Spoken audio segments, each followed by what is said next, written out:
4:01 according to my clock, and pretty short agenda items today, but it's going to be a good meeting, and let's start out with a roll call. All right, thank you. Fredson? Here. Sterner? Here. Vento? Here. I'd like to acknowledge Councilmember Wolf is not going to be joining us today. She is absent. Zarin? I'm here. Hopefully you can hear me. I can hear you. That's great. Thank you. And Lindstrom? Here. Thank you. Thank you.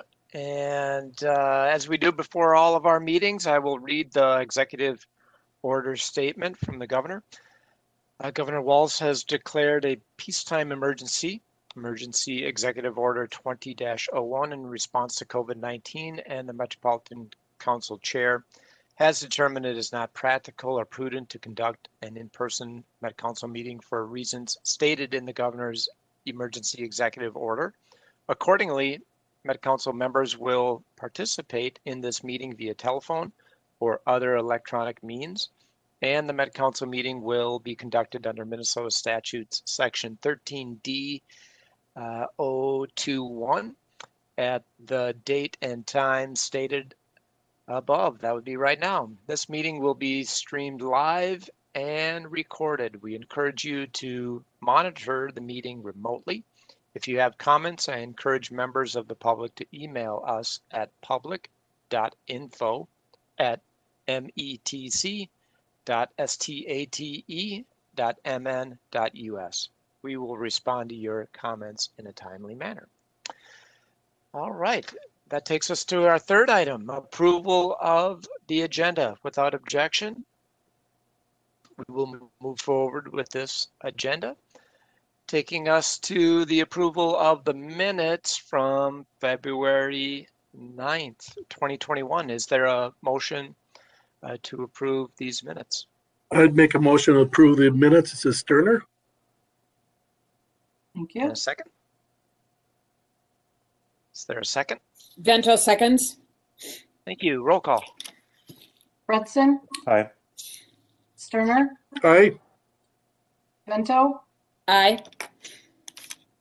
Wolf is absent. Zarin? Aye.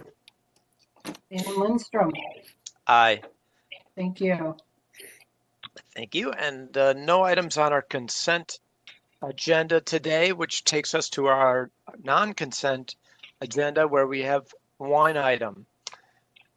Mr. LaPierre and Mr. White are going to talk to us about electrical maintenance services for our facilities.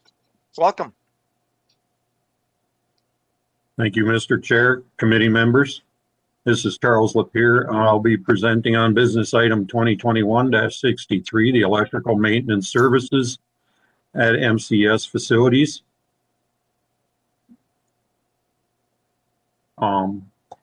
Next slide, please. This is a preventive maintenance contract. Preventive maintenance of electrical systems is critical to the successful and safe operation of the Metropolitan Council treatment processes. And we do this through a process of inspecting, cleaning, testing, the adjustment of our distribution equipment, and then identified repairs as needed. Next slide.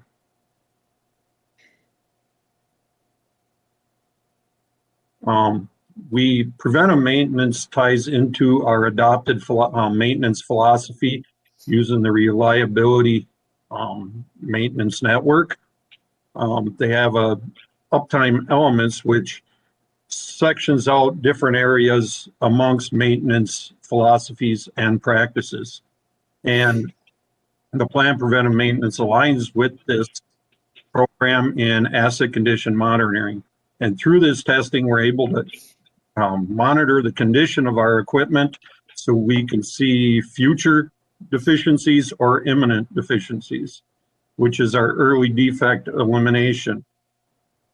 Data collection, we collect this data, we review the data to help determine replacement of equipment, repairs of equipment, and future maintenance cycles.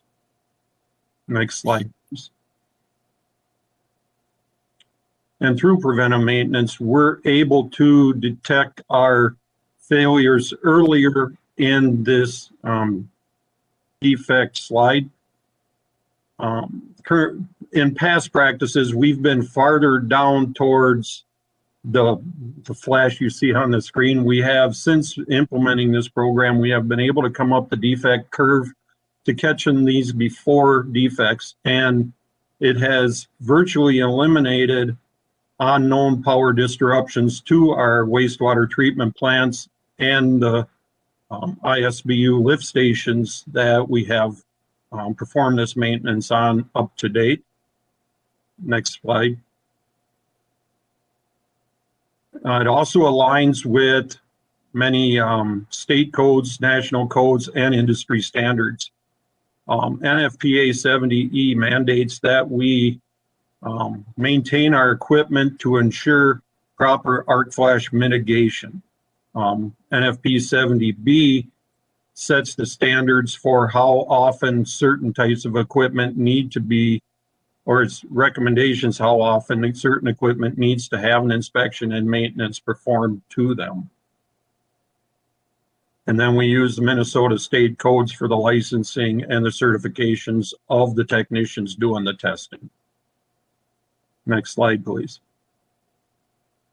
This is just a slide depicting some of the equipment we are doing our testing to. We have 13.8 medium voltage equipment, 480 volt motor controllers, and then the bottom pictures 13.8 to 4160 and 480 volt transformers we have at our compressor building at the Metro plant.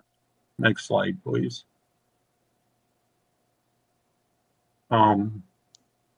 This will be the fourth maintenance contract since we've started in 2006.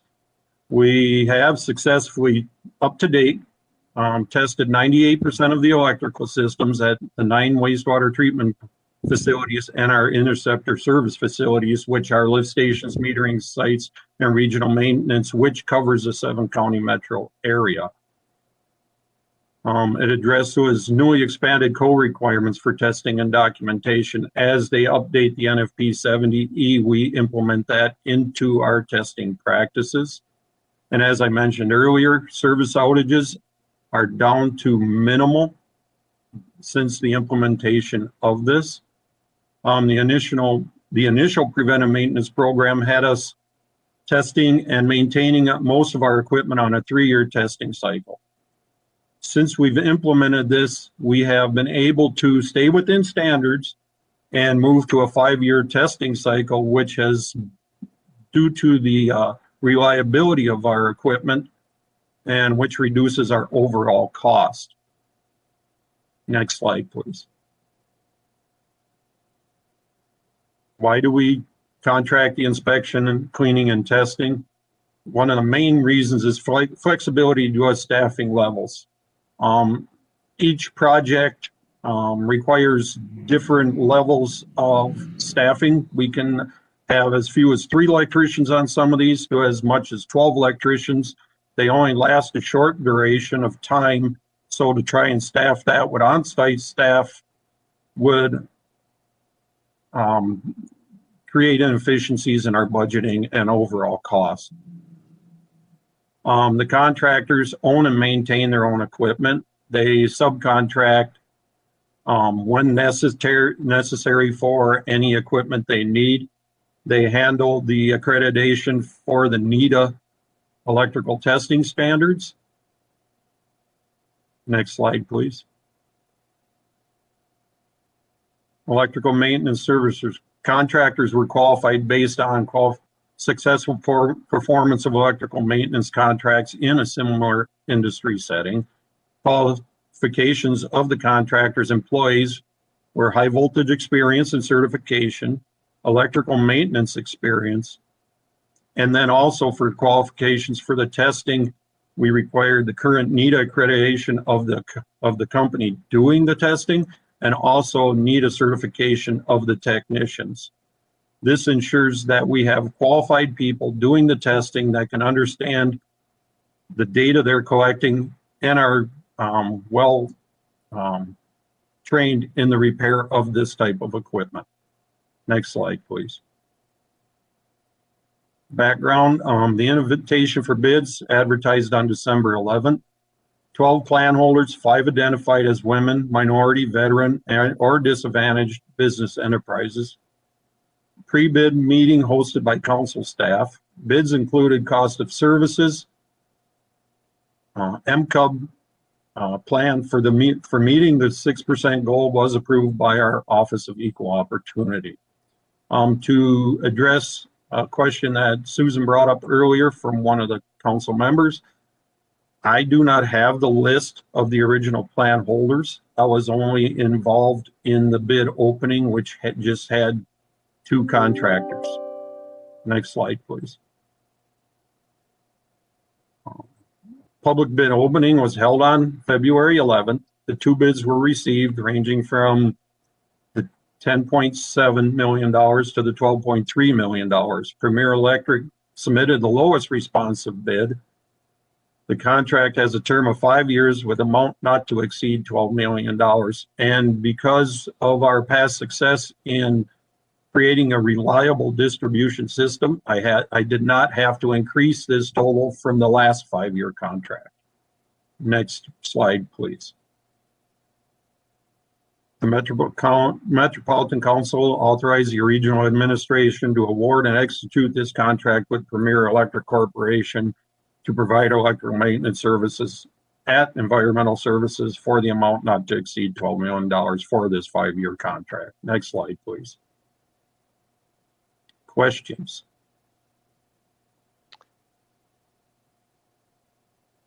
Questions to Mr. Lapierre?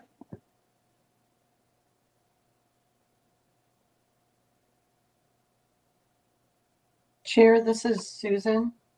I just wanted to clarify that the question that Mr. Lapierre answered came from committee member Zarin. Thank you. And at this time, Councilmember Sterner has his hand raised. Councilmember Sterner, please go ahead. Okay, thank you, Chair Lindstrom, Mr. Lapierre. I just had a few questions on the bidding. So like Premier, were they the one that had it contract before, or are they new to Metropolitan Council? No, they're the previous holders of the contract. Okay, and then have we ever explored having our own electricians on staff versus like contracting it out? Is that ever been looked at? Yes, it's been looked at. The issue, as I addressed earlier in the presentation, is the staffing, the constantly fluctuating staffing levels to perform this maintenance would not be efficient or cost effective for the council. Okay, and then my final one. It just seems like it's a very specialized electrician in there. So it seems like the one who does it, has it. Like, I'm just wondering, in the 5-state area, like, were all 12 of those bids that you received, were they all qualified people, or do they like select themselves away from it because they didn't have enough experience in this area of electrical work? I can't answer that definitively because we've only received 2 bids. I do not know the reasons why the other bidders opted not to bid on this project. Okay, it might be something to find out, just for a future reference, like what was status of that, where 12 people took the contract and only got 2 back. It seems like there might be some issues to maybe look at or explore possibly. I'll send that question over to our contracts department to see if they can get that information for me. All right, thank you very much. Appreciate it. Thank you, Chair. Chair Thank you. Lindstrom? Yes, is this Councilmember Zarin? Councilmember Zarin here. Chair, I would like to ask a question, if I may. Please do. I just want to kind of back up Councilmember Sterner, and we need to know why we're not getting any more than 2 bidders on. This is a plum contract. This is a really good contract for a contractor. This is and I understand the nuances around being able to do an outage or doing a preventative maintenance and being able to have a large enough staff to draw from that's qualified. And Premier has that. I know that firsthand. But they're not the only contractor in that space that can do this. So I want to know what questions were brought up in the pre-bid, and were any of those questions, could any of those questions give us some insight into why we only ended up with 2 bidders in the end? Some of the questions posed were around the NETA certification, why we require a NETA certification. And the reason why we require a NETA certification is the other certification, NICET, that does testing, does not require the contractor to be NETA certified. So the contractor is not experienced or holds the training or the expertise in the data analysis, nor does it require their technicians to actually hold an electrical license to do NICET style training, which, working with the voltages and the equipment we do require them to be a licensed electrician as well as NETA certified. Do you think that was one of the reasons then why we only got 2 is the NETA certification? I believe that's one of the reasons, yes. And were there other questions brought up during the pre-bid meeting that really stood out or came out as potential barriers? So Chair, this is Susan. I did send the meeting link to Jody Jacoby from our procurement department if we need to address any questions directly to her. Chuck, you can go ahead and respond. No, I don't believe so. We did open it up to prevailing wage, so other than union contractors were able to look at and take advantage of bidding this. A couple of them were plant holders. I think Vinco was one of them. Some of the other requirements that do limit this is that they have experience working with the size of distribution we have, 10 megawatts or larger, that they also have administered contracts of this size. So that ensures that we get contractors that we know are capable of meeting our needs to fulfill this contract.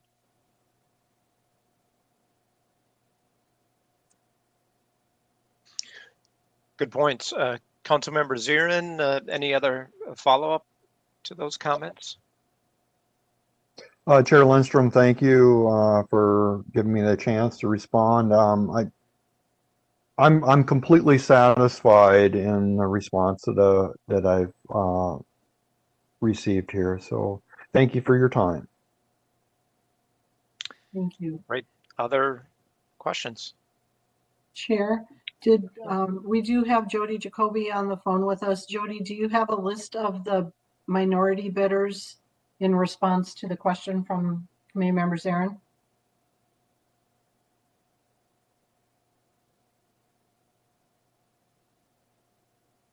And Jody, you'll have to unmute. Mr. Chair and committee members, this is Jody Jacoby, Procurement Director. I apologize for my technology issues. I was live streaming and then tried to jump into the WebEx, and I had a lot of voices, dual voices going on. I just want to talk a little bit about the presentation with the number of plan holders. So a plan holder could be a site where they're pushing out information to different firms to give them information about our bidding documents. It certainly doesn't mean it's electrical contractors or vendors. I also can get you information on some of the questions and the addenda asked to follow up to your specific questions about the responsibility, which is the ability to do the work, and then the responsiveness. Did they respond to all the requirements that we outlined in our bidding documents? That would be great. Any follow-up for Mr. Jacoby?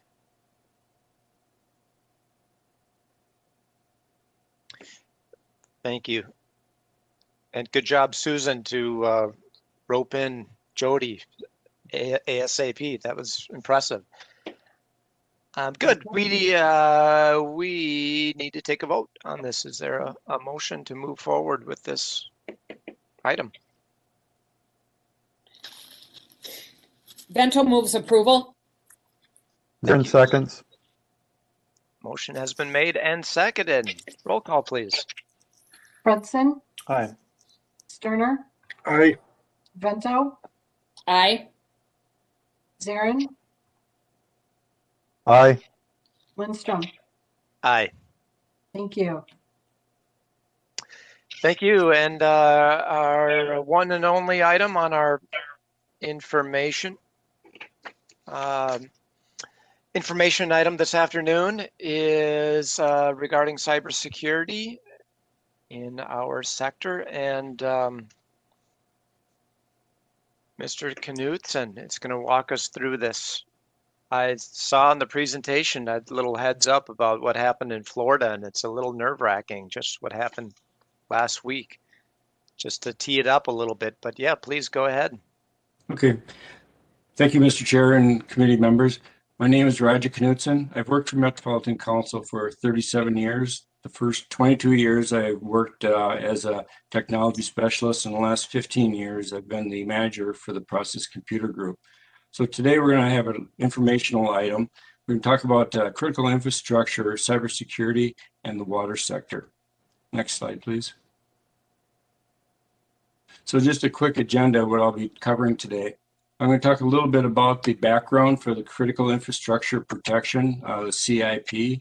We're also going to talk about the operational technology cybersecurity. And just to be clear, when I say operational technology, that's a generic term for systems that control equipment in the plant. For example, if you hear a SCADA system or industrial control system or distributed control system, those are all the same thing. They're all operational technology.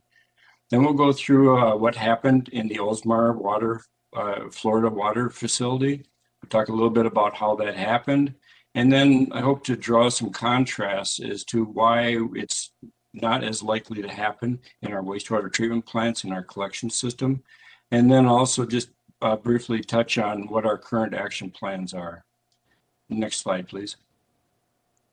So the critical infrastructure protection is something that in 1998 President Clinton issued as a presidential directive. It was the first national policy on critical infrastructure protection, is creating the framework in which CIP policy would evolve. Next slide, please. So in that critical infrastructure, the protection, there were 16, or there currently are 16 critical infrastructure sectors. And you can see here that, well, at least 2 of them are things that Metropolitan Council does. One is transportation and the other is water. So today we're going to be talking about our world, the environmental services, water. And just a note is that a couple of years ago, they actually renamed the water sector as the water wastewater sector. Next slide, please. So the reason that the water sector is so important is that the safe drinking water is a prerequisite for protecting public health and all human activity. Properly treated wastewater is vital to prevent disease and protecting the environment. Thus, ensuring the supply of drinking water and wastewater treatment and service is essential to modern life and the nation's economy. So as a matter of structure, the EPA is the federal agency that is in charge of implementing any requirements of the water sector. Next slide, please. So why is cybersecurity a part of this now? Well, in 2013, President Obama signed an executive order on improving cybersecurity in the infrastructure. The intent of this was to increase the federal government's involvement and work as a partner in trying to define cybersecurity practices and what should be implemented in all these different sectors. Next slide, please. So the latest thing that's happened is the America Water Infrastructure Act of 2018. That's a very long act. It's 129 pages, and only twice in there was the word cybersecurity mentioned. The first time had to do with the Corps of Engineers and Waterways, and I think it had even some relevance to the 1972 Clean Water Act. The section that I'm going to focus on a little bit more now, though, is the section in the 2018 Act was to amend the Safe Drinking Water Act of 1974. And in that amendment, they included that there would be emergency response plans. So each community drinking water system serving a population greater than 3,300 shall include an assessment of the physical security and cybersecurity of the systems. And then they were supposed to keep a copy of that assessment for 5 years. So there's really very little enforcement, if you will, on what that assessment is or what they need to do to it. So the thing I want to point out here too is even though we are a part of the water sector, the drinking water and wastewater, this particular law only amended the Drinking Water Act of 1974, so it only applies to the water supply community. So as far as doing an assessment, that only applies to the water and not wastewater. So we are under we as wastewater, part of the wastewater sector, are under no obligation to do this. Although I will point out that we have been doing this since 2008, so we are a full 10 years ahead of when this 2018 Act was passed. Next slide, please. So a little bit about what happened in the Oldsmar plant last month. So on February 5th, attackers accessed the control system software at the Oldsmar Water Treatment Facility in Florida by using remote access to change the set point level of sodium hydroxide dosage in the water from 100 parts per million to 11,100 parts per million. The change was immediately detected by an operator who changed the set point back before the attack had any impact on the system. There were actually 2 attacks that day. The first one was where somebody noticed somebody in the system, but there apparently wasn't any changes to the system. The second one happened 5 hours later, and that's when they noticed that the set point had changed. That was being changed to 11,100. The attack was reported to local authorities, and the news went national. Pinellas County Sheriff Office and the FBI and the Secret Service are still working to investigate exactly what happened. Next slide, please. So how did it happen? So the information that has come out so far about this is that the attackers were able to access the Oldsmar water facility into the operations, the OT control system via a piece of software called TeamViewer, which is a remote access software. All computers used by the facility personnel were connected to the OT system and used outdated operating systems. What I saw was that they were all using Windows 7, which was end of life, the end of last year. All computers shared the same password for remote access. All computers appeared to be connected directly to the internet without any type of firewall protection. And an interesting thing that came up recently is that on February 2nd, just 3 days before that attack, 3.27 billion unique combinations of clear text email addresses and passwords were leaked in a database by a cyber criminal community. And 13 credential pairs linked to the Oldsmar water facility OT system were found in that database. Now, whether that was a contributing factor to that attack or not, we don't know. I don't think anybody knows yet. That's why they're still doing the investigation. Next slide, please. So in contrast, I want to try to lay out why this sort of attack would be much less successful in our control systems for the wastewater treatment plants and for the interceptor SCADA system. So first off, we restrict remote connections to the OT system that allow physical control and manipulation of equipment. So basically, we do not allow people, even our own staff, to make changes remotely without being directly connected to the OT system. We use read-only connection devices to monitor the OT system remotely. So we do have technology that allows people from home, basically, to look at the status of a plant or other parts of the facilities. We use firewalls to implement the Purdue Defense in-depth network model. And I bring up the firewall because last October, the committee approved the upgrade of the firewall systems for all the wastewater treatment plants and the interceptor system. We also keep all computers, devices, and applications patched and up to date. We have a cadence every month. We go through and we religiously patch all of our computers, and we continually look for firmware upgrades for our hardware. We use multi-factor authentication with unique user accounts and strong passwords. So the difference here is that on our control system, we use unique accounts. So if I told you my account name, you would not necessarily be able to relate that back to Roger Knutson. And it is not, and so we do not use my email address, for example. It's completely unique, and it's not on the business domain. It's nowhere. The only place it exists is on the OT control network. We use only secure and trusted networks and virtual private networks. We completely block internet connections to the OT system. We only allow short-term exceptions to that through our firewall in case we sometimes need to do that to license some software. Sometimes we need to do that to download a patch or a firmware version or antivirus definition.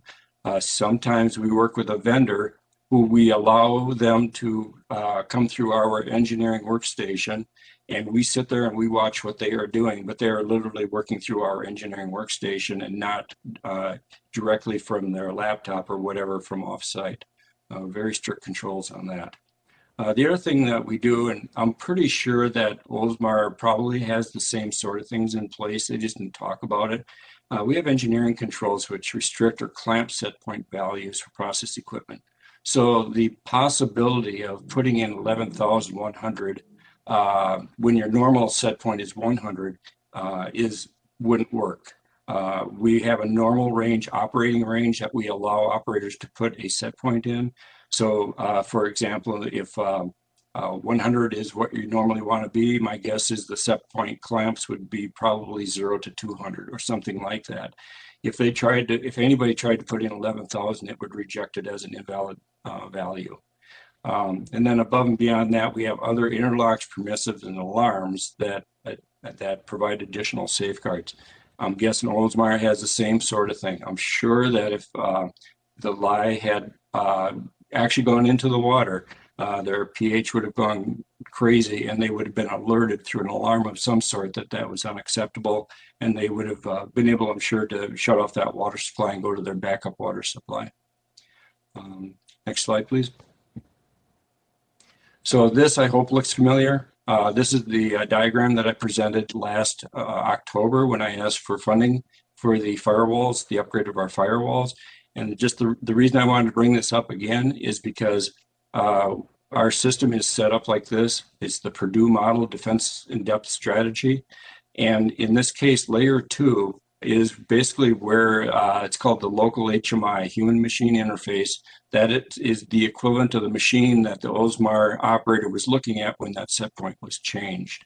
You can see in our, the way we've structured that, it's pretty deep in our defense in-depth network. So between the internet And that particular piece of equipment, we have 3 layers, which really, and it has to go through different firewalls and different ways of routing that kind of information. And like I said, we totally have blocked the internet from that particular HMI, local HMI. In the case of Oldsmar, and what they were saying is that there was no firewall in place. Basically, everything that you're looking at on that diagram was on layer 5. Everything was connected to the internet.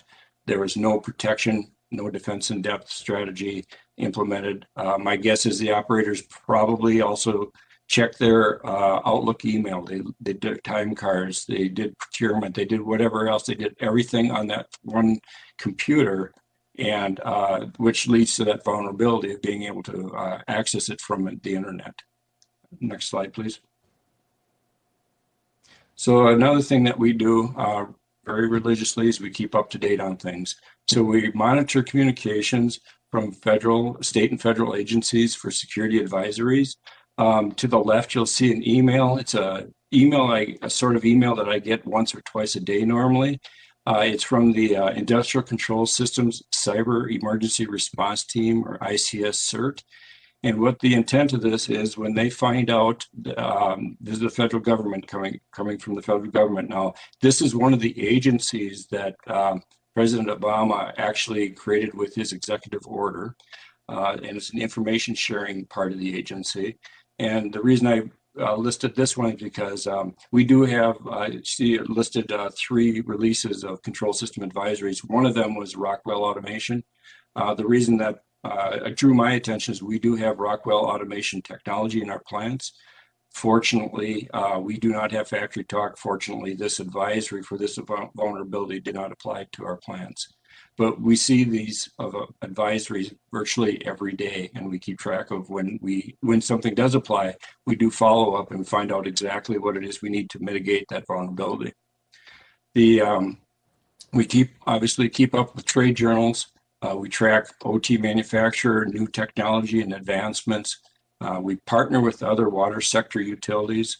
Particularly, I have talked to City of Minneapolis and the City of St. Paul water districts, and just to kind of find out what they were doing for the assessment that they had to do officially starting in 2018.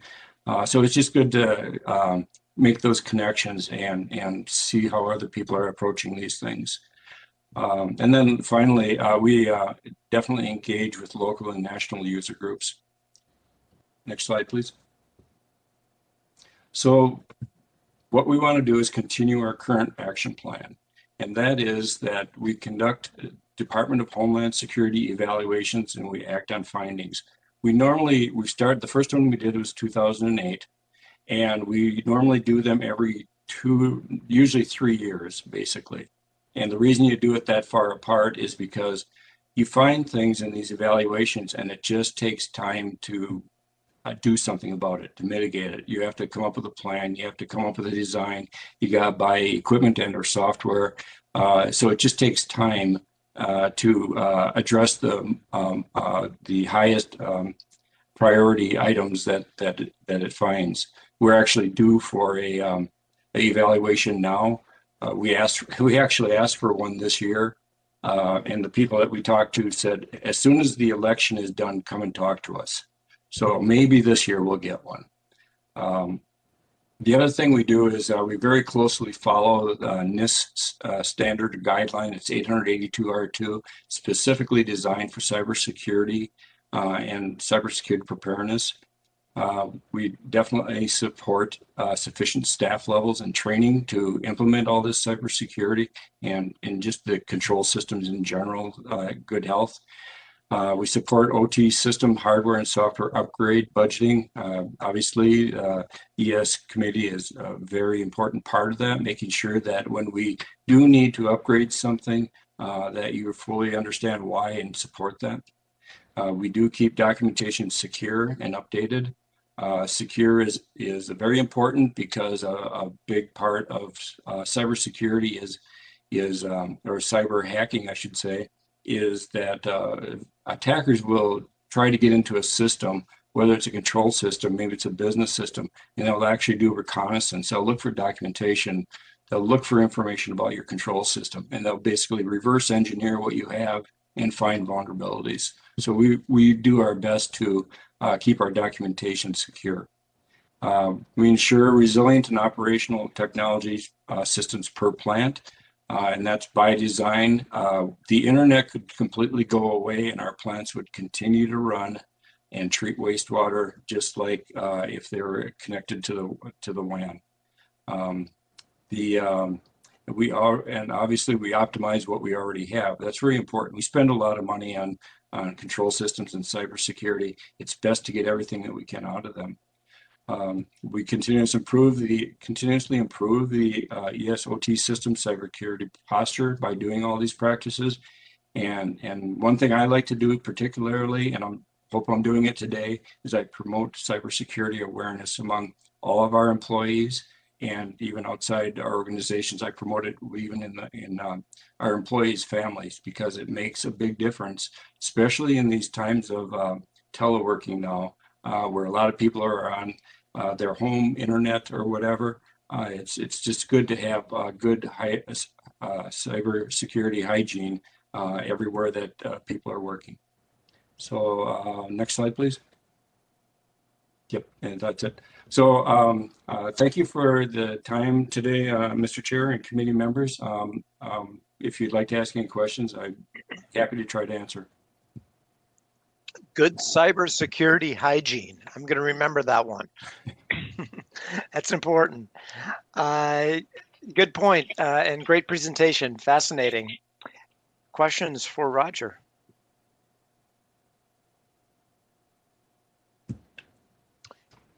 I'm not able to see everybody, so just go ahead. Mr. Chair? Yes, please. Mr. Chair? Yeah, Councilmember Vento. Mr. Knutson, thank you very much. I find this area fascinating and have been particularly interested in the last several months.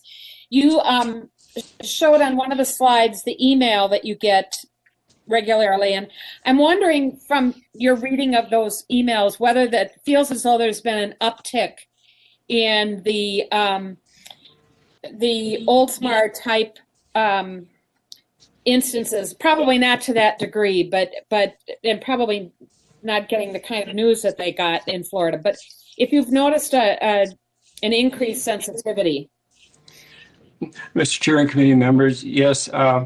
Relative to the email that I showed, not necessarily, because that was vendor specific or manufacturer specific, but for me, and I would say other people that follow this pretty closely, this is not a surprise. This is something that we know is very possible, and mainly because there are so many different water providing communities.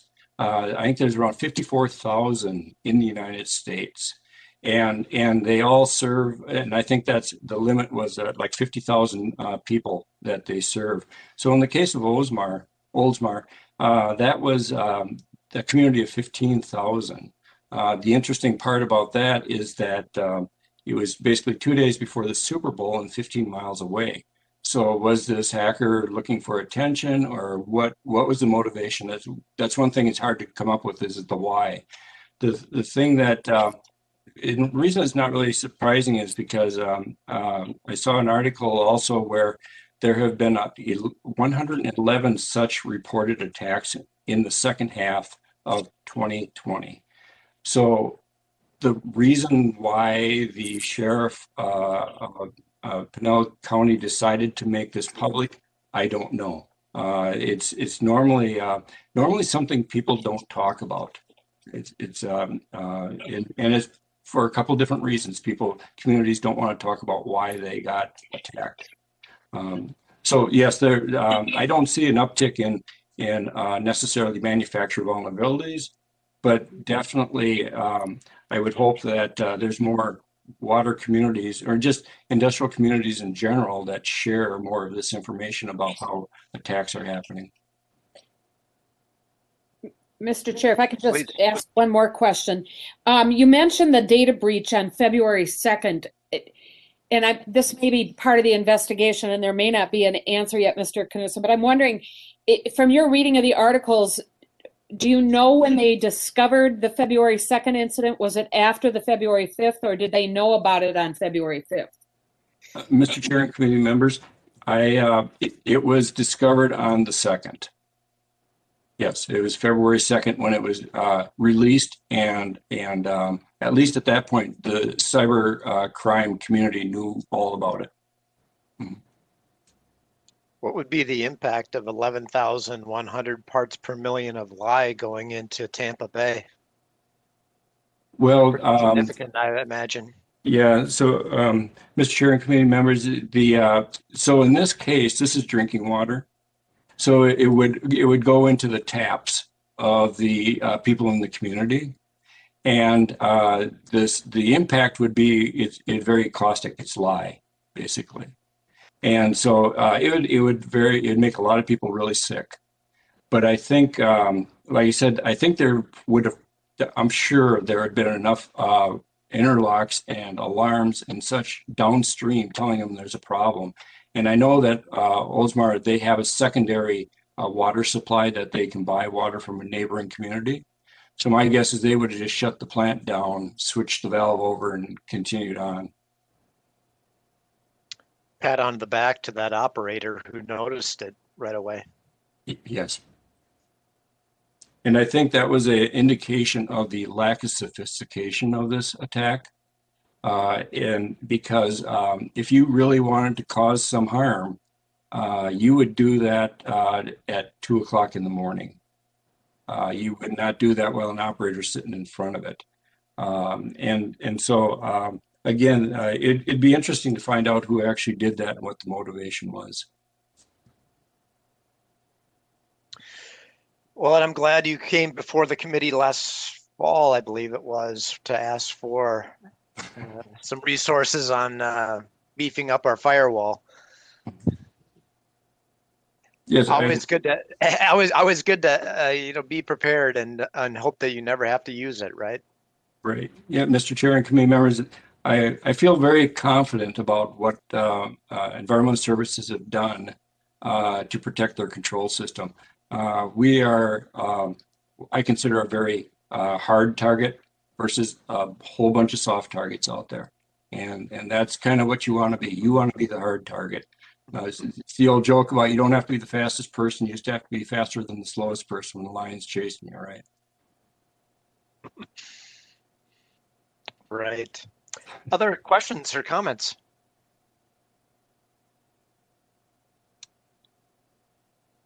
Well, thanks again. Appreciate it. Keep up the good work, keeping us safe.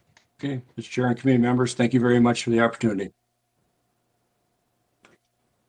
Thank you. And that takes us to our final item. Lisa, General Manager's report. Actually don't have a report tonight. I was hoping the sun would be shining and everybody would be happy to get out and get some sunshine in. Well, speaking of which, this time last year, we were probably throwing a lot of dirt around the Metro plant, making sure that the Mississippi River didn't cause us any headaches. That doesn't seem to be quite as much of an issue this year, for better or for worse. Better for us. I don't know, but the environment, a warmer year, but better year so far, but we always say knock on wood because you never know what the weather's going to do. It always needs to average out, it seems. And so maybe what we're missed in snow this winter will make up with rain. Hopefully it won't come in, big deluges, and it'll be spread out over time, which is better for the environment and for us too. Absolutely. Hopefully, I got the news that we are hitting the 70% mark on the getting our seniors vaccinated. We're watching that closely because we want to get especially our on-site workers to get vaccinated as soon as we can. And I think they're still in a class 1C. So okay, so they'd be up next. No, actually, I suppose depending upon how you define next. the two groups that the governor just announced are eligible. I think our folks will be in the next group that would be announced. So that could be a true statement to say they're next, but not the current ones covered. Soon, hopefully. Yeah. But things are moving a lot faster, so that's a hopeful sign for everybody. No question. Well, thank you, everybody. If there's nothing else, I will gavel us adjourned. Thanks, everybody. Have a great evening. Good night. Thank you.